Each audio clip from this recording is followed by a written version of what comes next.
আসসালামু আলাইকুম। কেমন আছেন সবাই? আশা করছি আল্লাহর অশেষ রহমতে বেশ ভালো আছেন, সুস্থ আছেন। আমরা আলহামদুলিল্লাহ খুব ভালো আছি। নতুন আরেকটি ভিডিও নিয়ে আপনাদের মাঝে হাজির হয়েছি। আমার নতুন ভিডিওটিতে আপনাদের সবাইকে স্বাগত জানাচ্ছি। সকাল থেকে ভিডিওটা শুরু করি। আজও কিন্তু সকাল থেকে ভিডিওটা শুরু করেছি। সকালের নাস্তা রেডি করছি। তো আজ রুটি তৈরি করব, সেই সাথে ভাজি। যারা ভিডিওটি দেখা শুরু করেছেন ছোট্ট একটা লাইক দিয়ে আমার সম্পূর্ণ ভিডিওটি দেখতে পারেন।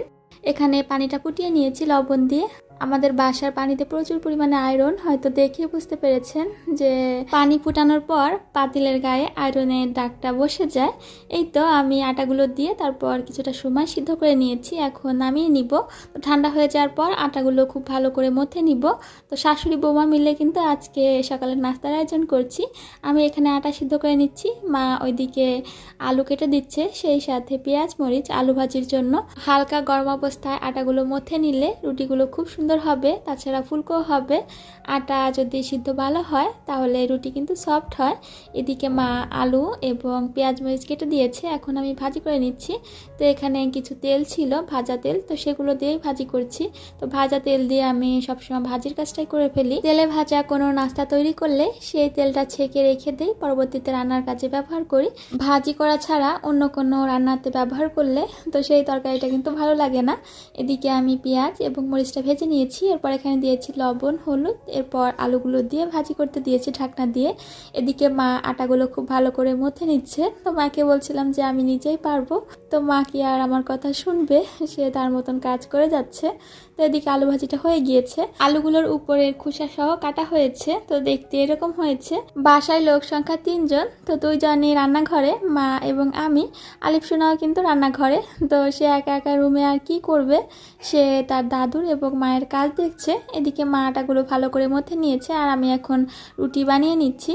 আপনারা তো জানেন আমি সবগুলো রুটি একসাথে বানিয়ে তারপর রুটিগুলো ভেজে নিই। একই সাথে রুটি বানানো এবং ভাজা এটা আমার দ্বারা হয় না কেন জানি। অনেক বেশি গুঁড়ি দিয়ে আমি রুটি বানিয়ে থাকি, সে কারণে হয় কি যদি রুটিগুলো বানিয়ে তারপর ভাজা হয়, এই যে এক্সট্রা যে গুঁড়িটা আছে সেটা কিন্তু রুটির সাথে বসে যায়। এই যে এখানে আমি এক এক করে রুটিগুলো তৈরি করে নিচ্ছি এবং রেখে দিচ্ছি, এতে করে যে এক্সট্রা গুঁড়িটা আছে সেটা কিন্তু রুটির গায়ে বসে যাবে, পরবর্তীতে চুলা নোংরা হয় একটু কম। এদিকেই তো আমি এক এক করে সবগুলো রুটি তৈরি করে নিচ্ছি। রুটিগুলো কিন্তু গোল হচ্ছে মাশাল্লাহ। তো আমি যখন রুটি বানাই তখন রুটিগুলো কিন্তু ঘোরে। আপুরা এটাও কিন্তু খেয়াল করে এবং আমাকে কমেন্ট করে জানান। তো ভালো লাগে যখন প্রশংসা পাই, আপুদের সুন্দর সুন্দর কমেন্ট পাই। অল্প সময়ের ভিতর আমি রুটিগুলো বানানো শেষ করেছি। তবে এই যে জায়গাটার অবস্থা এরকম হয়েছে, আমি সবসময় এই চপিং বোর্ডের নিচে একটা কাপড় দিয়ে তারপর রুটিগুলো বানিয়ে থাকি, এতে চপিং বোর্ডটা একটু কম নড়ে। আটার গুঁড়িতে জায়গাটার অবস্থা খুব বেশি খারাপ ছিল, তো আমি ক্লিন করে তারপর এখানে রুটিগুলো ভেজে নিচ্ছি। আর ফুলকো হচ্ছে মাশাল্লাহ। এখানে দেখছিলাম যে রুটিটা পুড়ে যাচ্ছে, তো তাড়াতাড়ি করে আমি এটা এভাবে নামিয়ে নিয়েছি। মা যেহেতু আছে তো তার জন্য কিন্তু 9টার ভিতরে নাস্তাটা রেডি করার চেষ্টা করি। তো অন্যদিন হয় কি যে 10টা বাজলেও সমস্যা হয় না, মা ছেলে দুজনেই তো তখন থাকি। তো মার জন্য একটু তাড়াহুড়া করি, যেহেতু মুরব্বী মানুষ। ভিডিওটা কিন্তু বেশ কয়েকদিন আগের ভিডিও, আমার আপনারা হয়তো বুঝতে পেরেছেন বা পারবেন। এই তো এখানে আলু ভাজিটা হয়ে গিয়েছে, এখন বাটিতে তুলে নিচ্ছি। এখন কিন্তু মা বাসায় নেই, এখানে আলু ভাজিটা আমি বাটিতে তুলতে গিয়ে রুটিটা কিন্তু পুড়ে গিয়েছে। এইটুকু পুড়লে সমস্যা নাই, অনেকে এরকমভাবেও রুটি ছাঁকে। তো আমি কিন্তু একদম সাদা সাদা রুটি ছাঁকতে পছন্দ করি। আজ না হয় একটু পুড়িয়ে তারপর রুটিগুলো ছেঁকে নিয়েছি। ভিডিও করতে গেলে 10 মিনিটের কাজ আধা ঘন্টা লেগে যায়। কি বলবো আপুরা, যতই তাড়াহুড়া করি আরও বেশি দেখা যায় যে লেট হয়ে যায়। এদিকে আমি পেঁয়াজটা লবণ দিয়ে চটকে নিয়েছি, এরপর এখানে একটা ডিম দিয়ে দিয়েছি। ডিমটা দিয়ে ভালো করে ফাটিয়ে নিয়েছি, কাঁচামরিচ কিন্তু দেইনি। কাঁচামরিচ ছাড়াই আজ ডিম ভাজি করছি। এই যে আমি ডিমটা যে উল্টিয়ে দিচ্ছি, খুব সাবধানের সাথে উল্টিয়ে নিচ্ছি। বাড়িতে যখন মা ছিলেন তখন এভাবে তেল ছিটে গিয়ে মায়ের অনেকটা পুড়ে গিয়েছে। তো আমার দেখে তো নিজেরই ভয় লাগছিল, তাছাড়া আমি এমনিতেই এই কাজটা খুব সাবধানের সাথে করি। একদম ছোট থেকে দেখে আসছি আমার আম্মুকে পেঁয়াজ দিয়ে ডিম ভাজি করতে, কাঁচামরিচ ছাড়া। এই তো আজ আমি মায়ের মতন কাঁচামরিচ ছাড়া শুধু পেঁয়াজ দিয়ে ডিম ভাজি করে নিয়েছি। আমাদের সকালের নাস্তা এই যে রেডি, এখন টেবিলে পরিবেশন করে নিচ্ছি। এই যে ছোট্ট গ্লাসটা, এটা সবসময় টেবিলেই থাকে, আলিফ সোনার ছোট্ট গ্লাস। আমাদের সকালের নাস্তায় আজ এগুলোই ছিল আলহামদুলিল্লাহ। রুটি, সেই সাথে ডিম ভাজি এবং আলু ভাজি। আলিফ সোনার খুব পছন্দের নাস্তা রুটি। সকালের নাস্তা এবং দুপুরের খাবারটা সবাই মিলে একসাথে ডাইনিং টেবিলে বসে তারপর খাওয়া হয়। এই তো সকালের নাস্তার পর এই যে দুপুরে রান্নাবান্না করার জন্য রান্না করে চলে এসেছি। তো এরই মাঝে কিন্তু বাসার অনেক কাজ করা হয়েছে, ঘর তো গোছাতেই হবে। ঘর গোছানো না থাকলে মন ভালো থাকে না, তো সেই কাজটা আমি সবার আগেই করি, তারপর রান্নাঘরে আসি, এতে করে মন দিয়ে রান্নাটা করতে পারি। এখানে আমি চুলায় ডালগুলো বসিয়ে দিয়েছি, ডালগুলো সিদ্ধ হবে। অন্যদিকে ভাত বসিয়ে দিচ্ছি। এগুলো হতে হতে অন্যদিকে আমি সবজি কেটে নিব, সেই সাথে রান্নার জন্য সব কিছু গুছিয়ে নিব। তো পাট শাক রান্না করব ডাউল দিয়ে, সেজন্য পাট শাকগুলো আমি পানিতে ভিজিয়ে রাখছি। এদিকে পেঁয়াজগুলো ছুলে রেখেছি, আর এই যে পানিটা যে রেখেছি এগুলো গাছে দিয়ে দিব। বালতিতে চাল এবং ডাল ধুয়ে পানিটা রেখে দিয়েছিলাম। এরই মাঝে ডাউলের পানিটা ফুটে এসেছে, আর এই যে সাদা অংশ আছে এগুলো আমি ফেলে দেই। তো আজও সেই কাজটা করছি। কুকারে দিলে তো আর এটা ফেলা হয় না, আর যদি আলাদা করে ডাউল পাতলে সিদ্ধ করা হয় তাহলে ফেলে দেওয়া হয়। তো মাছগুলো সুন্দর করে ক্লিন করে নিয়েছি। এগুলো লবণ, হলুদ এবং শুকনো মরিচের গুঁড়া মাখিয়ে নিব। অনেক করে ভেবে রাখি আপুদের কমেন্ট পড়ব, তো দেখা যায় যে কথা বলতে বলতে কমেন্ট আর পড়া হয় না। তো তাহমিনা আইডি থেকে আমার এক প্রিয় আপু গত একটা ভিডিওতে কমেন্ট করেছিলেন, আসসালামু আলাইকুম আপু। ওয়ালাইকুম আসসালাম আপু। প্রিয় আপু, এত গ্যাপ দিয়ে ভিডিও দিলে ভালো লাগে না, অনেক মিস করি। সব কিছু মিলিয়ে খুব ভালো লেগেছে। বিরিয়ানি আমার অনেক বেশি পছন্দ। অনেক অনেক অনেক ভালোবাসা প্রিয় আপু। আমার ভালোবাসার আপু, আমি জানি আপু আমাকে অনেক বেশি পছন্দ করে, ভালোবাসেন। এদিকে এই তো আমি ডালগুলো সিদ্ধ করে নিয়েছি, এরপর পাট শাক দিয়েছি।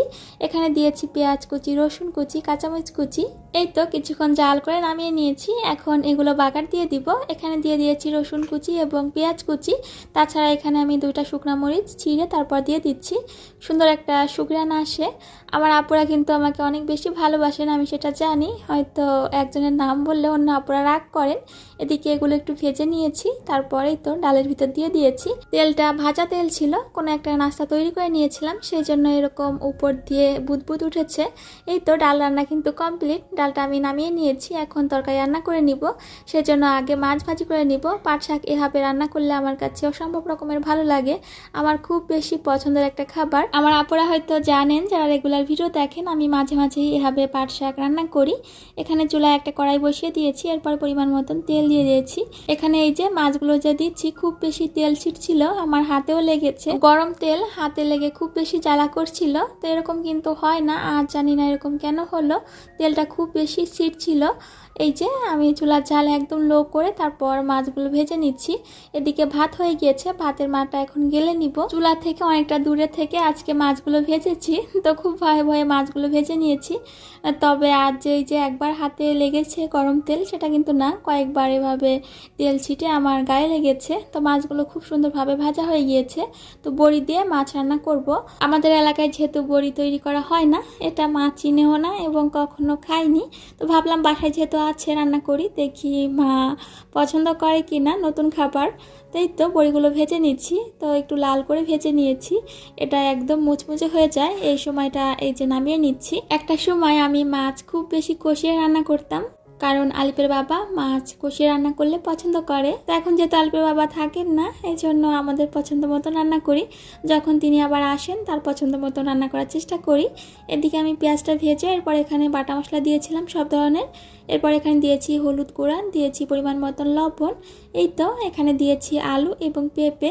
তো আজ পেঁপেটা আলাদা করে ভাপিয়ে নিইনি, এভাবে দিয়ে দিয়েছি। এখন সিদ্ধ হয়ে আসা আগ পর্যন্ত আমি কষিয়ে নিব। এদিকে পাট শাক যে হয়েছে, এটা এখন বাটিতে ঢেলে নিচ্ছি। এই যে রান্নাঘরে একা একা রান্না করছি।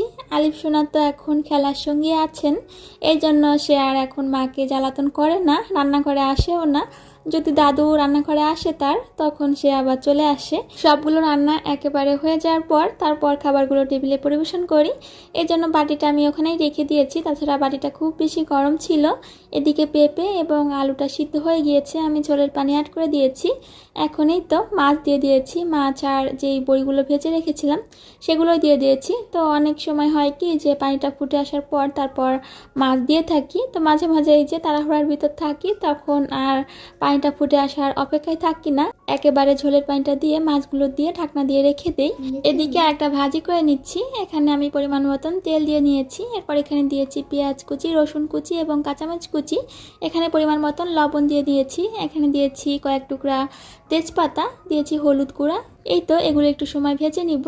এরই মাঝে আমি এই তো মোচাগুলো সিদ্ধ করে হালকা পাটায় বেটে নিয়েছি। এখানে ভেজে রাখা পেঁয়াজ এবং মরিচের ভিতর আমি দিয়েছি বেটে রাখা মোচা।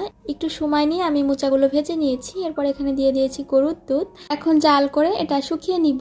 এখানে গরুর দুধের পরিবর্তে নারকেলের দুধটাও দেওয়া যায়, তো এখন আর সেরকম সময় হাতে নেই নারকেলের দুধ তৈরি করার জন্য, সেজন্য গরুর দুধটা দিয়ে দিয়েছি। এদিকে মাছের তরকারিটা হয়ে গিয়েছে, এখন বাটিতে তুলে নিব। মোচা ভাজি গরুর দুধ দিয়ে বা নারকেলের দুধ দিয়ে দুইভাবেই কিন্তু অসম্ভব রকমের টেস্টি হয়। আজ যেভাবে রান্না করেছি এটা আমার ছোট মামির রেসিপিতে রান্না করেছি, তো যখন যেভাবে যার রেসিপিগুলো ফলো করে রান্না করি তার কথা কিন্তু খুব বেশি মনে পড়ে। হঠাৎ করে একা একা সবকিছু তো শেখা সম্ভব না, সবার কাছ থেকে একটু একটু করে অনেক কিছু শিখেছি আলহামদুলিল্লাহ। এদিকে মোচা ভাজিটা হয়ে গিয়েছে, এখন তুলে নিচ্ছি। তো এই তো রান্না বান্না কিন্তু কমপ্লিট, তবে আরো কিছু কাজ থাকে রান্নার পর রান্নাঘরে।